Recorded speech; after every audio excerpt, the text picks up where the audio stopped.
বন্ধুরা, আমরা আজকে আপনাদের সামনে নিয়ে আসছি কিভাবে ক্রস সেলাই করা যায়। দুইটা দাগ যেখানে থাকবে বা ঢালের মতো যেখানে থাকবে সেটা ক্রস সেলাই করলে ফিনিশিংটা অনেক ভালো আছে। তবে দুইটা বয়সা দিয়ে বা পিস তাগা দিয়েও সেলাই করা যায়। সেটার চেয়ে ক্রসটা অনেকেই করে ভালো মনে করে, এজন্য আমি আপনাদেরকে ক্রসটা শেখানোর জন্য আসছি। তো আপনারা চাইলে দুইভাবেই করতে পারেন, আপনাদের যেটা খুশি। তবে আমি ক্রসটা যেহেতু আমার কাছে বেশি ভালো লাগে, এজন্য আমি ক্রসটা দেখানোর জন্যই আপনাদের কাছে নিয়ে আসছি।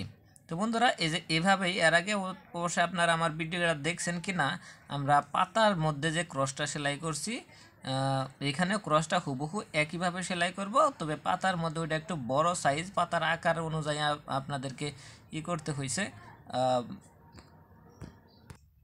পাতার আকার অনুযায়ী আমাদের ক্রসটা এদিক সেদিক করতে হয়েছে, কিন্তু এটা হচ্ছে যেহেতু ছোটো আর হচ্ছে এটার মধ্যে সহজভাবে শুধু একাধারে পিছন দিকে সামনের দিক থেকে শুরু করে পেছন দিকে সেলাইটা নিয়ে আসবেন। এই হচ্ছে ক্রস সেলাই।